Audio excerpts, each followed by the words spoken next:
머신러닝의 또 다른 학습 영역인 언슈퍼바이스드 러닝에 대해서 알아보도록 하겠습니다.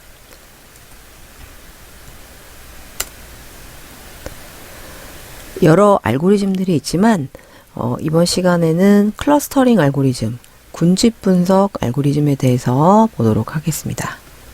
이 군집 분석 알고리즘은 말 그대로 군집으로 우리 데이터들을 묶겠다, 이런 알고리즘이고요. 그래서 군집 분석의 개요에서 군집 분석에서 필요한 여러 가지 요소들을 살펴보시고, 두 번째로 K-민즈라는 알고리즘 공부해 보실 겁니다. K-민즈 알고리즘은 대용량 데이터도 빠르게 처리할 수 있는 군집 분석 알고리즘이기 때문에 잘 활용해 보시면 좋을 것 같고요. 그리고 DB스캔이라는 알고리즘이 있습니다. DB스캔이라는 알고리즘은 밀집도 중심의 군집 분석 알고리즘입니다. 밀집도 중심. 그리고 이 알고리즘들의 비교 및 평가에 대해서는 알고리즘에 대한 평가 방법들을 보시고 어떤 알고리즘이 좋은 알고리즘인가 평가해 보실 수 있는 파트가 되겠습니다.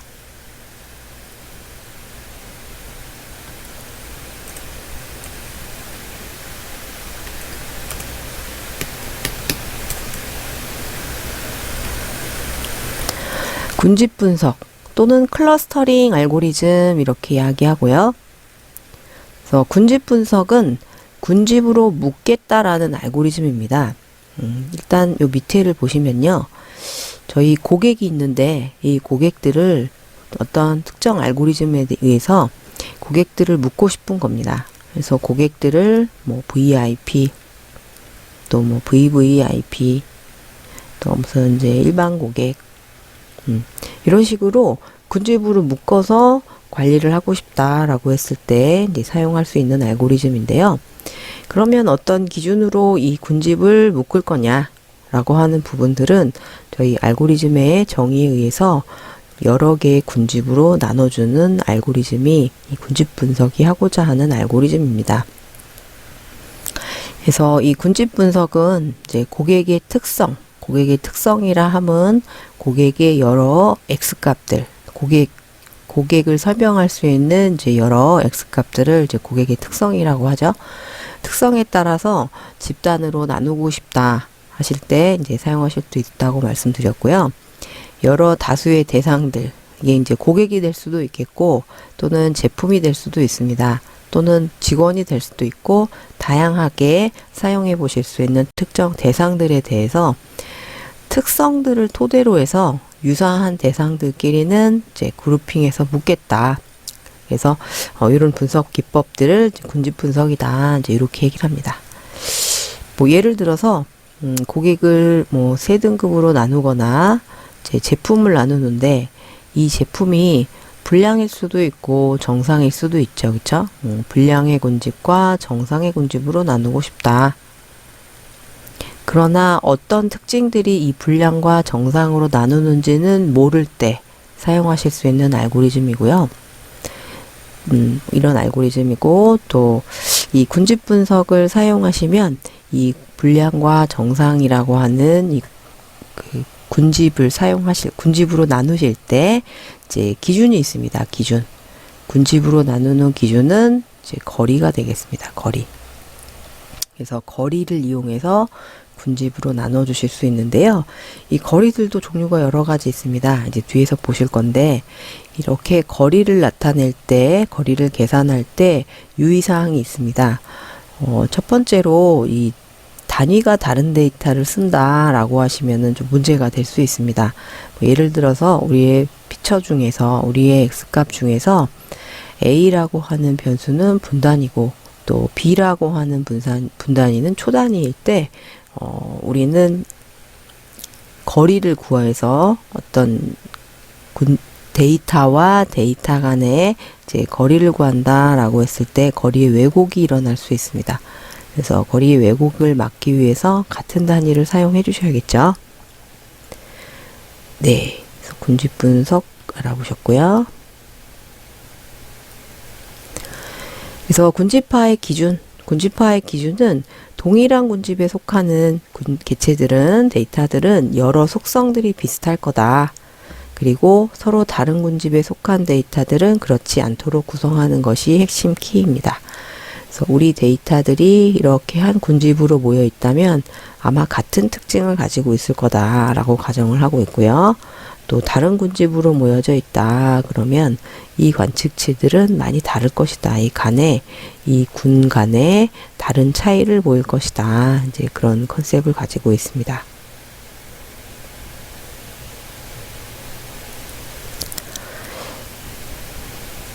네, 군집화를 위한 변수 선택의 경우에는 만약에 고객 세분화를 하고 싶다. 그래서 고객을 잘 나눠보고 싶다라고 하시면 이제 이런 피처들이 사용이 됩니다.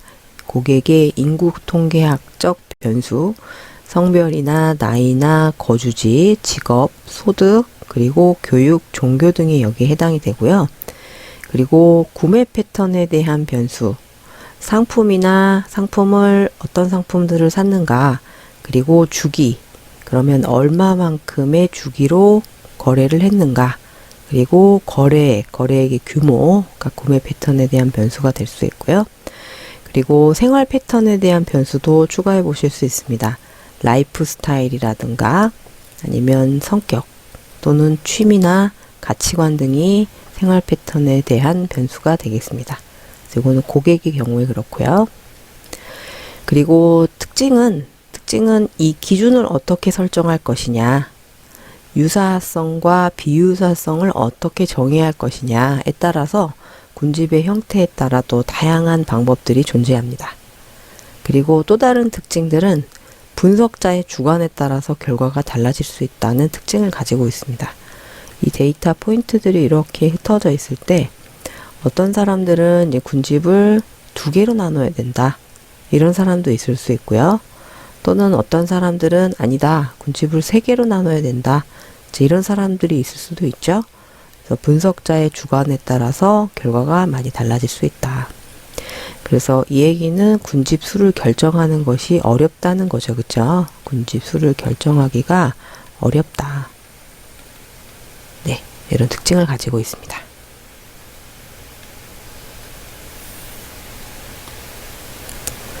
군집 분석의 특징을 정리를 해보면요. 군집 분석의 특징. 첫 번째, 장점과 단점. 비교를 해보면요. 장점은 주어진 자료에 대해서 사전 정보 없이도 의미 있는 자료를 찾아낼 수 있다. 그래서 우리가 이 데이터들을 잘 모르지만 모르는 상태에서도 분석할 수 있는 알고리즘입니다. 두 번째는 데이터에 이제 다양한 형태의 데이터들이 있는데 그런 데이터들의 적용이 가능하다. 그래서 거리만 잘 적용이 되면 모든 자료에 적용할 수 있다는 특징을 가지고 있습니다. 그리고 분석 방법에 적용이 쉽다라고 하는 특징을 가지고 있습니다. 그래서 거리만 잘 구하실 수 있으면 여러 데이터들 간의 거리를 이용해서 군집을 만드실 수 있겠고요. 또 두 번째 단점은 가중치에 대한 정의가 어렵다. 가중치. 특정 거리가 있는데 이 특정 거리가 단순한 거리일 수도 있고 아주 중요한 거리일 수도 있죠. 그쵸? 여기 이제 가중치가 필요하다면 가중치를 넣어서 계산을 해야 되는데 이런 경우에 가중치를 정의하기가 어렵고요.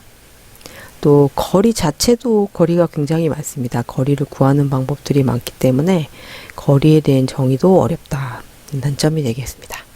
그리고 결과에 대한 해석이 어렵다는 특징을 가지고 있습니다. 이 결과의 해석, 이 군집을 나눠주긴 나눠줬는데 저희가 군집을 나누는 기준이 거리로만 나눴기 때문에 그 이상의 해석이 어렵다. 이런 단점이 있습니다.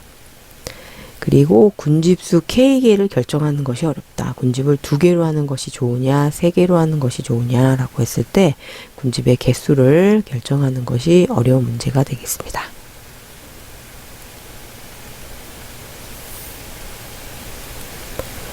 군집 분석의 여러 가지 거리에 대해서 살펴보도록 하겠습니다. 거리의 종류들이 굉장히 많은데요. 첫 번째로 유클리드 거리입니다. 이 유클리드 거리는 아마 여러분들 중학교 때 다 배우셨던 거리일 겁니다. 뭐 예를 들어서 특정 두 점이 있는데 두 점 사이의 거리를 구하고 싶다라고 하게 되면 뭐 예를 들어서 이 첫 번째 지점은 2,3, 두 번째 지점은 뭐 4,5 이제 이랬을 때 둘 사이의 거리는 어떻게 구했냐면 이 x성분들의 차이의 제곱을 구하셨을 거고요. 제곱 더하기 또 y성분들의 차이의 제곱을 구하셨을 겁니다. 5-3의 제곱해서 구하실 수 있겠죠. 요걸 이제 계산하시면 거리를 구하실 수 있습니다. 그래서 유클리드 거리 구하시는 방법은 두 점 사이에 이 거리에 대해서는 이 각각의 이제 성분들의 차이의 제곱을 하셔서 이걸 서메이션해서 다 더하시고 2분의 1승 루트 씌우시면은 이제 거리를 구하실 수 있습니다.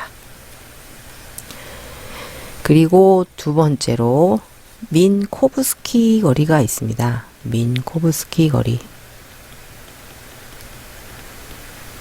민코브스키 거리는 수학에서 여러 차수에 대해서 거리를 구할 수 있는 수식인데요.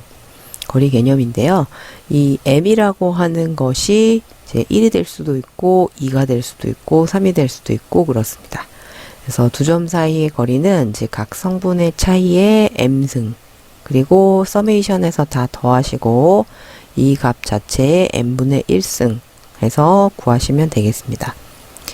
그래서 저희가 이 m이 만약에 1이다 라고 한번 가정을 하면 여기서 m이 1이다 라고 한번 가정을 하면 m이 1인 경우는 요 값이 1이 들어가면서 값이 어떻게 되냐면 절대값에 해당하는 값으로 바뀝니다. A의 절대값.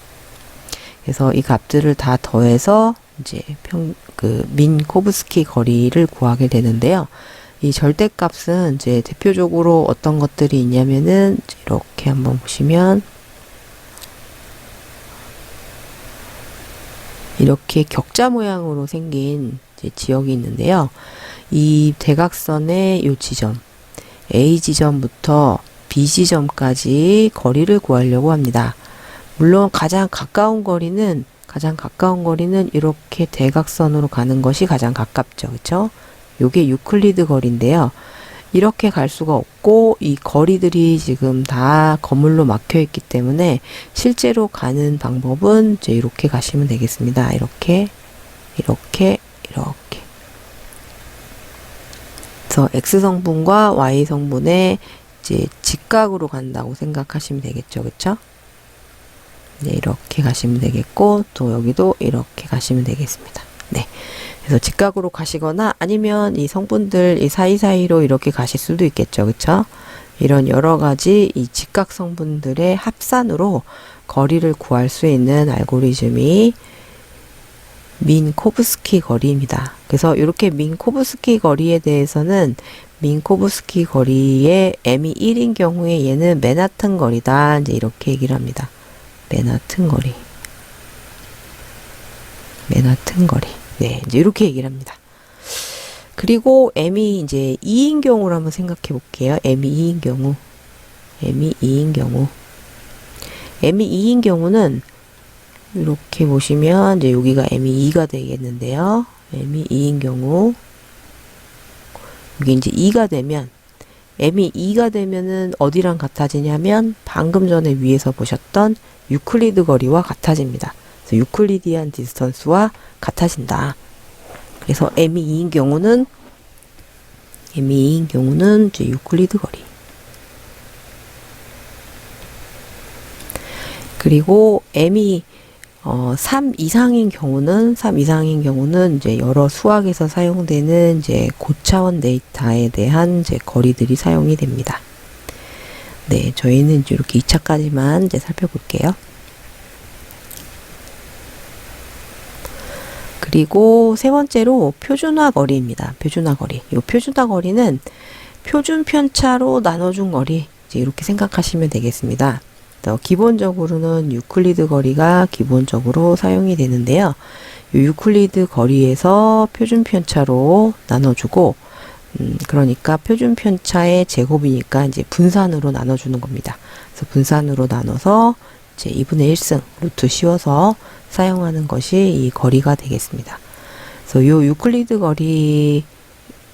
거리에서 어떤 단위에 대한 것을 상쇄시키고 싶으시다면 이제 표준화 거리를 사용하실 수 있습니다. 그리고 네 번째로 마할라노비스 거리가 있습니다. 마할라노비스. 요 마할라노비스 거리는 이제 평균과 얼만큼 떨어져 있는가의 차이입니다. 평균과의 차이.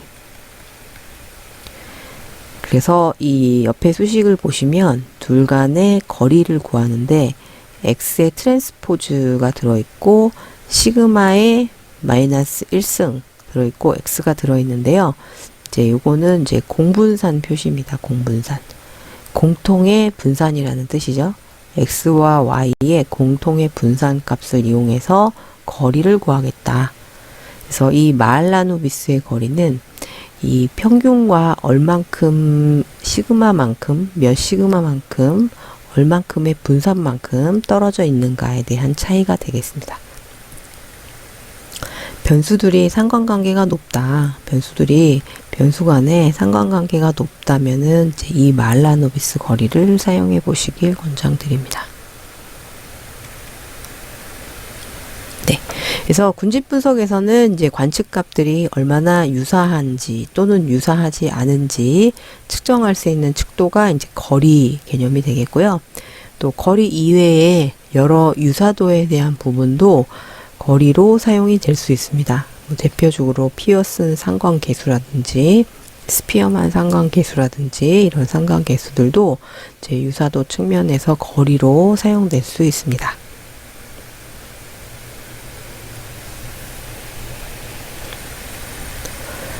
거리 측도의 선택에 대해서 보도록 하겠습니다.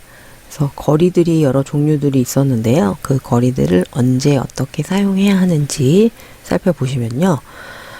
선택에 대한 이제 기준, 고려하실 사항은 정확하게 무엇이 측정되고 있는가를 고민을 해보셔야 하고 있고요.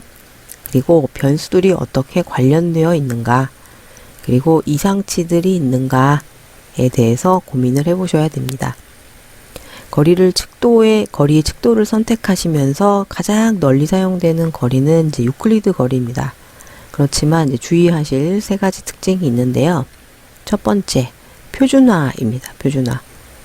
유클리드 거리는 관측 단위의 영향을 많이 받습니다. 그래서 단위에 대한 영향을 없애기 위해서 표준화가 일반적인 해법이 될 수 있습니다. 그래서 단위는 시간에 대한 단위도 있겠고요.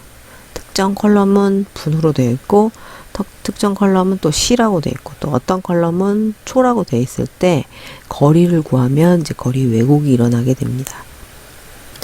또는 실제 길이 어떤 컬럼은 센티미터고 어떤 컬럼은 밀리미터고 어떤 컬럼은 뭐 미터고 이랬을 때 거리에 대한 이제 길이의 차이가 난다. 그러면 또 문제가 될 수 있죠. 그래서 표준화에 대해서 표준화 거리를 사용해 보시면 이제 요 문제도 해결이 될 수 있습니다. 그리고 두 번째로 상관관계인데요. 상관관계가 높은 높은 변수들을 많이 가지고 있다고 하게 되면은 마할라노비스 거리를 사용하실 수 있습니다. 그래서 상관관계가 강한 상관관계들을 가지고 있다. 그러면 이제 마할라노비스를 쓸 수 있습니다. 이럴 때 일반 유클리드 거리를 쓰시면 이 관계에 대해서 전혀 고려가 되지 않기 때문에 문제가 생길 수 있겠고요. 또 마지막으로 이상치를 많이 가지고 있는 데이터들, 이제 유클리드 거리 같은 경우는 이제 이상치에 민감합니다. 왜냐하면 차이를 해서 또 제곱을 하기 때문에 제곱을 하시면 에러가 증폭이 되겠죠. 그래서 이상치를 제거하기 힘들다. 그러면 좀 더 로버스트한 맨하튼 거리를 사용해 보실 수 있습니다.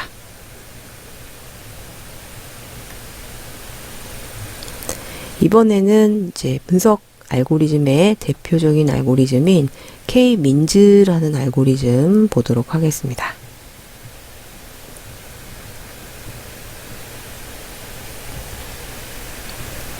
K-민즈 알고리즘은 대표적인 비계층적인 군집 분석 방법입니다. 군집 분석 방식에는 계층적 방식도 있고요.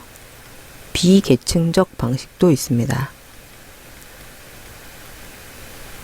그래서 계층적이다고 하면 어떤 순서를 가지고 있거나 아니면 전체를 다 묶어놨다가 한 번씩 푸는 그런 알고리즘들도 있는데요.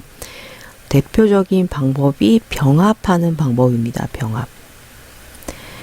제 데이터 포인트들이 이렇게 흩어져 있을 때 가장 가까운 거리 순으로 묶는 방식입니다. 이렇게 묶고 또 가장 가까운 거리 묶고 또 가장 가까운 거리 묶고 또 가장 가까운 거리들을 묶어서 이제 이렇게 묶어 나가면서 하나씩 묶어 나가면서 군집을 만들어 나가는 방식이 병합하는 방식입니다.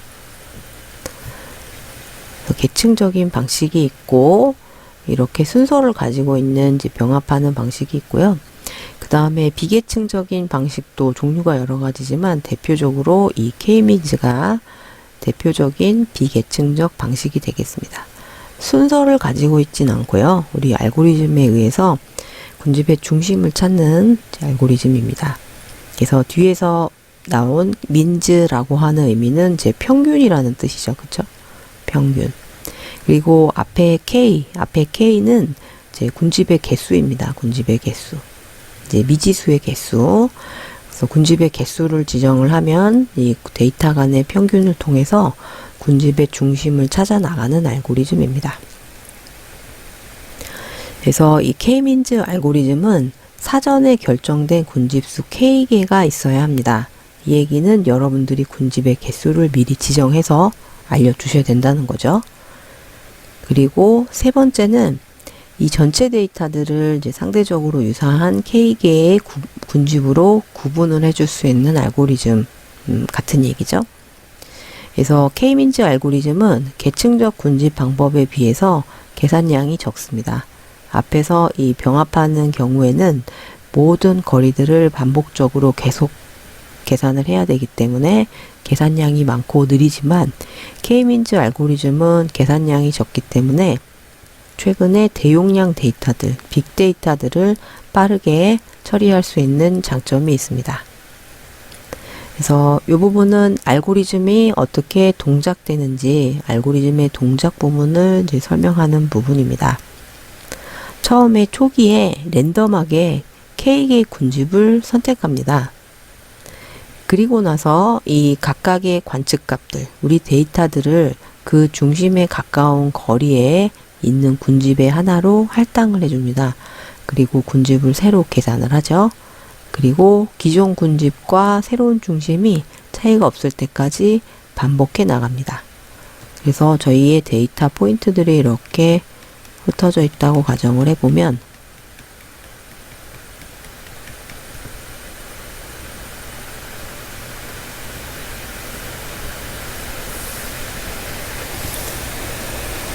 처음에 랜덤하게 군집의 중심을 찾습니다. 처음에 랜덤하게 아무 지점이나 군집의 중심을 만들고요. 그리고 이 데이터들을 가장 가까운 거리에 해당하는 제 군집의 중심과 묶어줍니다. 예를 들어서 뭐 이렇게 묶었다 라고 하게 되면은 이제 이쪽 왼쪽에 있는 데이터들은 왼쪽 군집의 중심에 묶인 것이고요. 또 이 오른쪽 군집 같은 경우에는 이 오른쪽 군집에 묶인 건데요. 이렇게 묶고 나서 우리 데이터 포인트들, 이제 분홍색의 이 데이터 포인트들의 평균을 구합니다. 평균을 구하면은 한 요 정도 평균이 온다라고 하게 되면 군집이 이제 이렇게 중심이 이동할 거고요. 또 두 번째 오른쪽 그림도 군집을 새로 계산을 합니다. 이 각각의 데이터 포인트들의 평균을 내서 군집의 중심을 찾고요. 그리고 새로 군집의 중심이 만들어졌기 때문에 이렇게 요 경계를 허물고 다시 이제 군집의 중심을 만듭니다. 그래서 군집의 중심을 만들었으면 새로 이 데이터를 새로운 군집에 할당을 해줍니다. 그래서 할당을 했더니 뭐 예를 들어서 뭐 이렇게 할당이 됐다. 별 차이가 없네요. 네. 할당이 됐고, 또 군집의 중심을 또 새로 이 데이터 포인트들로부터 계산을 합니다. 그래서 군집의 중심을 반복적으로 찾는 거죠. 이쪽도 마찬가지로 반복적으로 찾았을 때 새로운 중심과 기존 중심의 차이가 없다. 그러면 이제 군집 분석이 완료가 됩니다. 그래서 이제 두 개의 군집으로 묶는 거죠.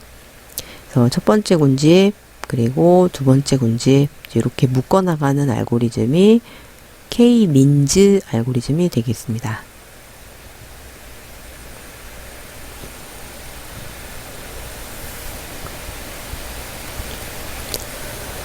K-민즈의 단점 보시면요. 군집이 겹치는 경우에 좋지 않은 결과를 보입니다. 그리고 이상치에 민감하다는 특징을 가지고 있는데요. 그래서 저희가 이렇게 군집을 나눴을 때 이상치가 이렇게 한두 개가 있다. 그러면 이 이상치에 대해서 군집을 제외하면 좋겠는데 K-민즈 알고리즘의 경우에는 이 이상치까지 이렇게 포함해서 군집을 만들어 버립니다. 이런 문제점들이 있고요. 그리고 여러 가지 영역에서 응용이 됩니다. 첫 번째는 이제 부정 탐지인데요. 부품 제조 공장에서 상품 불량의 원인을 찾을 때 사용을 할 수 있습니다. 그래서 정상적인 부품의 자료를 이용해서 군집 분석을 수행을 하고요. 그리고 하나의 군집을 찾습니다. 이렇게 데이터들이 정상품들이 있겠죠. 정상품들의 군집을 찾고, 그리고 새로 만들어진 이 제품에 대해서는 얼만큼 군집과 떨어져 있는가의 거리를 체크를 합니다. 그래서 이 새로운 부품과 군집의 거리가 크다. 그러면 이제 이 새로운 부품을 불량으로 의심해 볼 수 있습니다. 그리고 금융이나 보험에서 부정 탐지, 신용카드에 사기가 있거나 보험료를 과당 청구했는지에 대한 부정 탐지를 하는데 이 군집 분석을 사용할 수 있습니다.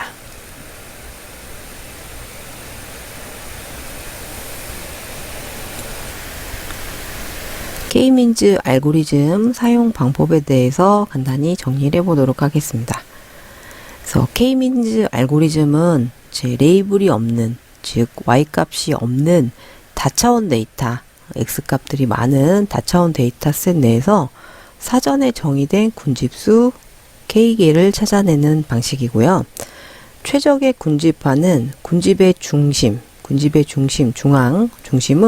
해당 군집에 속하는 모든 점들의 산술 평균이 되겠습니다. 그리고 각각의 점은 다른 군집의 중앙보다 자신이 속한 군집의 중앙에 더 가깝습니다. 그래서 이 군집의 결과로 제 K-민즈 알고리즘은 두 가지 정보를 줍니다. 첫 번째로는 이제 라벨 정보인데요. 이 라벨은 모든 데이터 포인트들에 대해서 몇 번째 군집에 속해 있는지에 대한 번호를 알려줍니다. 이 몇 번째 군집에 속했는지에 대한 정보는 만약에 군집을 두 개로 나누겠다. 그러면 0과 1로 라벨링을 해주고요. 그리고 군집을 3개로 나눠야겠다. 그러면 라벨링을 0과 1과 2라고 해줍니다.